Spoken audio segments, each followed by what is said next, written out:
आज की कहानी का शीर्षक छिपे हुए कोव का रहस्य। अध्याय 1। अदृश्य निमंत्रण। रेवेन की रेस्ट नामक छोटे समुद्री शहर में विशाल चट्टानों और अंतहीन समुद्र के बीच एक युवा महिला एवलिन क्लार्क रहती थी। उसका जीवन जितना सामान्य था उतनी ही तट पर बहने वाली ज्वार भी थी।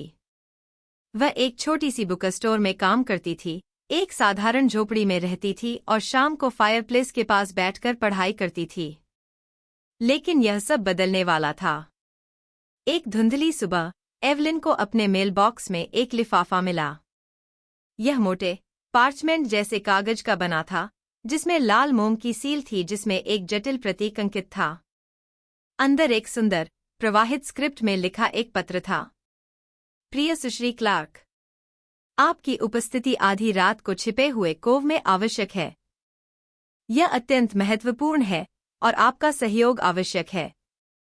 चंद्रमा के चरम पर पहुंचने पर रास्ता स्वयं प्रकट हो जाएगा। आपका सच्चा मित्र। एवलिन हतप्रभ थी। उसे यह नहीं पता था कि यह पत्र किसने भेजा था या छिपे हुए कोव क्या था। रेवेन की रेस्ट उसका गृहनगर था, फिर भी उसने कभी ऐसे स्थान के बारे में नहीं सुना था। अपनी उलझन के बावजूद एक अजीब उत्तेजना उसके भीतर उमड़ पड़ी। जिज्ञासा ने उसे कुतर दिया और उसने निमंत्रण के पीछे का रहस्य जानने का संकल्प लिया। अध्याय 2। चांदनी पथ। जैसे ही रात हुई, एवलिन खुद को चट्टानों के पास खड़ा पाया। चांदनी परिदृश्य पर एक चांदी की चमक डाल रही थी। उसने अपनी घड़ी देखी, लगभग आधी रात हो चुकी थी। जैसे ही पत्र ने वादा किया था, एक हल्का रास्ता दिखाई दिया जो चंद्रमा की किरणों से प्रकाशित था। यह चट्टान के किनारे घुमावदार होकर अंधेरे में गायब हो गया। गहरी सांस लेते हुए एवलिन ने रास्ता अपनाया। प्रत्येक कदम सावधानीपूर्वक और जानबूझकर था, क्योंकि उसने खतरनाक उतराई को नेविगेट किया। चट्टानों से टकराते हुए लहरों की आवाज हर कदम के साथ तेज हो गई, जिससे रहस्य और बढ़ गया। वह सुरक्षित रूप से नीचे पहुंच गई और खुद को एक संकरी समुद्र तट पर पाया। उसके सामने धुंध में ढका हुआ एक छोटी गुफा का प्रवेश द्वार था। साहस जुटाते हुए उसने अंदर कदम रखा। हवा ठंडी और नम थी और गुफा की दीवारें नमी से चमक रही थीं। जैसे ही वह और आगे बढ़ी, गुफा एक बड़े कक्ष में खुल गई। उसके केंद्र में एक पत्थर का पीडस्टल था और उसके ऊपर एक पुरानी चमड़े से बंधी किताब रखी हुई थी। अध्याय 3। रहस्यमय किताब। एवलिन पीडस्टल के पास पहुंची। उसका दिल तेजी से धड़क रहा था। किताब प्राचीन लग रही थी, इसके पृष्ठ समय के साथ पीले हो गए थे। उसने एक क्षण के लिए संकोच किया, फिर ध्यान से इसे खोला। पहला पृष्ठ खाली था, लेकिन जैसे ही उसने पृष्ठ पलटा, शब्द प्रकट होने लगे।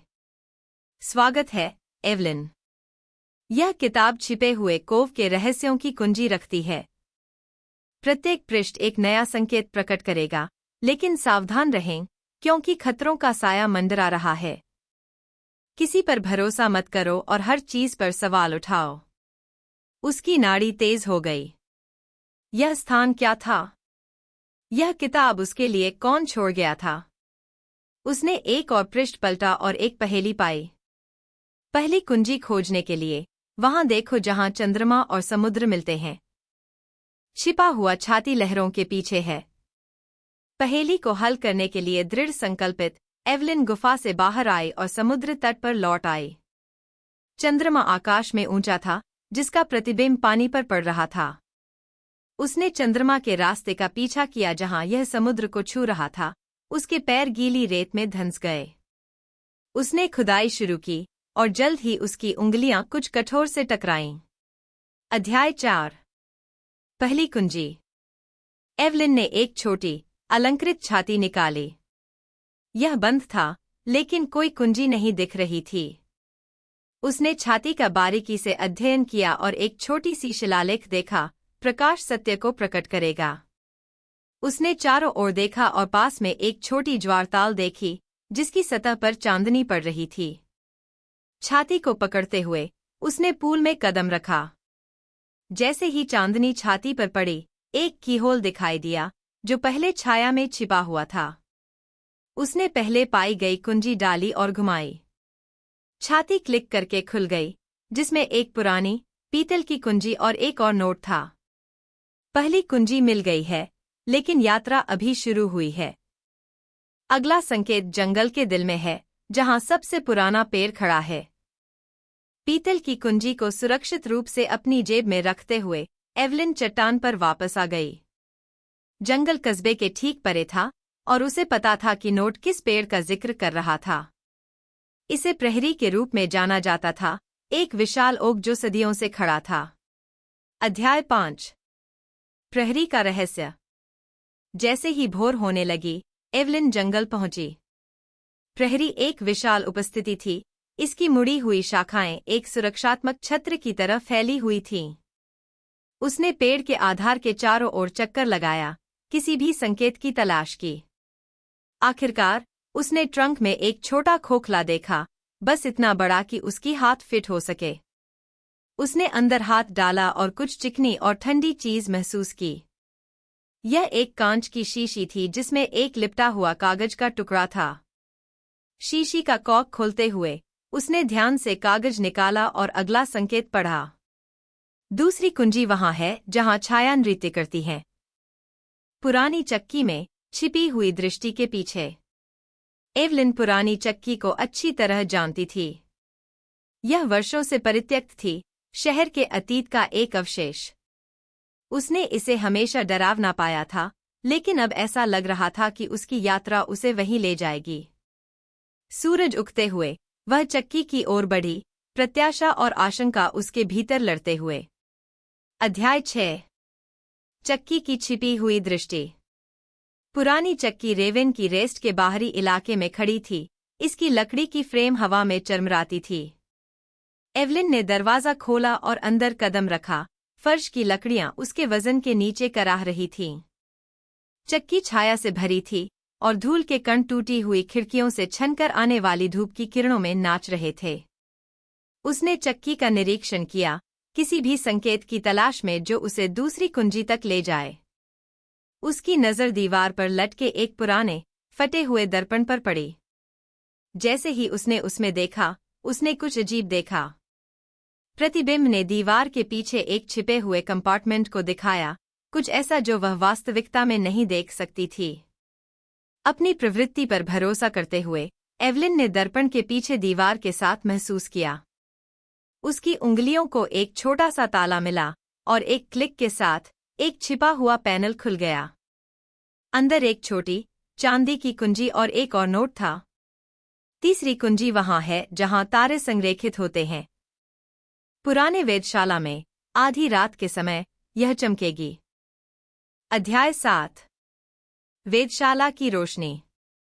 पुराना वेधशाला शहर के ऊपर एक पहाड़ी पर स्थित था, इसकी गुंबद के आकार की छत शाम के आकाश के खिलाफ छायांकित थी। एवलिन कभी अंदर नहीं गई थी, लेकिन उसने अक्सर वहां छिपी कहानियों के बारे में सोचा था। जैसे ही रात हुई, उसने पहाड़ी की ओर अपना रास्ता बनाया, हाथ में चांदी की कुंजी पकड़े हुए। जैसे ही सितारे टिमटिमाने लगे, वह वेधशाला पहुंची। दरवाजा चरमराता हुआ खुला, एक कमरे का खुलासा करते हुए जो पुराने दूरबीनों और सितारा चार्टों से भरा हुआ था। कमरे के केंद्र में एक बड़ा दूरबीन था, जो आकाश की ओर इंगित कर रहा था। एवलिन ने इसे समायोजित किया, इसे सबसे चमकीले तारे के साथ संरेखित किया। जैसे ही दूरबीन जगह पर लॉक हुआ, इसके आधार पर एक छिपा हुआ दराज खुल गया। अंदर एक सुनहरी कुंजी और एक और नोट था। अंतिम कुंजी वहां है जहां अतीत और वर्तमान मिलते हैं। शहर के पुराने पुस्तकालय में योर की कहानियों के बीच छिपी हुई सत्य का स्वागत होगा। अध्याय 8। पुस्तकालय का रहस्य। रेवेन की रेस्ट का पुस्तकालय एक भव्य पुरानी इमारत थी। इसकी अलमारियां पुस्तकों से भरी हुई थी जो शहर के इतिहास को बताती थीं। एवलिन ने वहां अनगिनत घंटे बिताए थे, लेकिन उसने कभी नहीं सोचा था कि इसमें ऐसे रहस्य छिपे होंगे। उसने पुस्तकालय में प्रवेश किया, उसका दिल उत्साह से धड़क रहा था। वह इतिहास खंड की ओर बढ़ी, किसी भी पुस्तक की तलाश में जो जगह से बाहर दिखे।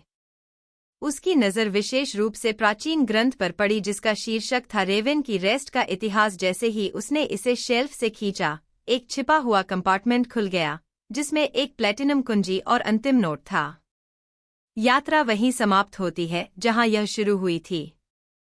छिपे हुए कोव में लौटो और सब कुछ प्रकट हो जाएगा। अध्याय 9। कोव की वापसी। एवलिन ने एक मिश्रित उत्साह और चिंता के साथ छिपे हुए कोव की ओर अपना रास्ता बनाया। चंद्रमा फिर से ऊंचा था, जिस रास्ते पर वह पहले चली थी उसे रोशन कर रहा था। उसने गुफा में प्रवेश किया, चारों कुंजियां अपने हाथ में कसकर पकड़ी हुई थीं। गुफा के केंद्र में पत्थर का पीडस्टल इंतजार कर रहा था। उसने कुंजियों को उस पर रखा और एक छिपा हुआ तंत्र जगह पर क्लिक किया। जमीन थोड़ी कांप गई और गुफा की दीवार में एक छिपा हुआ दरवाजा खुल गया, जिससे एक छिपा हुआ कक्ष दिखाई दिया। अध्याय 10। रहस्योद्घाटन। कक्ष के अंदर पत्रों, तस्वीरों और एक जर्नल का संग्रह था। जैसे ही एवलिन ने उन्हें पढ़ा, उसे एहसास हुआ कि वे उसके पूर्वजों के थे, जो उनके जीवन और उन्होंने छिपे हुए रहस्यों का विवरण देते थे। जर्नल उसकी परदादी इसाबेल क्लार्क का था, जो शहर के इतिहास में एक प्रमुख व्यक्ति थीं। जर्नल में खुलासा हुआ कि छिपा हुआ कोव उसके परिवार के लिए एक शरण स्थली थी, एक अभयारण्य जहां वे मुसीबत के समय छिपे रहते थे। एवलिन द्वारा अनुसरण किए गए संकेत एक परंपरा का हिस्सा थे, एक विधि जो यह सुनिश्चित करती थी कि भविष्य की पीढ़ियां अपनी विरासत और परिवार के महत्व को याद रखें। एवलिन ने अपने अतीत से गहरा संबंध महसूस किया, और जैसे ही उसने गुफा छोड़ी, उसने जाना कि उसने खजाने से कहीं अधिक मूल्यवान कुछ खोज लिया है। उसने अपनी जड़ें, अपना इतिहास और एक नया उद्देश्य पाया था। अध्याय 11। नई शुरुआत। एवलिन एक नए उत्साह के साथ रेवेन की रेस्ट लौटी। उसने अपने खोजों को नगरवासियों के साथ साझा किया, और मिलकर उन्होंने छिपे हुए कोव और वेधशाला का पुनर्निर्माण किया। शहर अपने समृद्ध इतिहास और एकता और लचीलापन के सबक को अपनाकर फला फूला।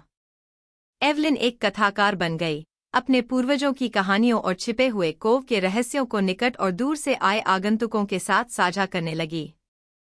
उसने एक यात्रा की थी जिसने उसके जीवन को बदल दिया, और ऐसा करते हुए उसने अपने शहर को एक साथ लाया था।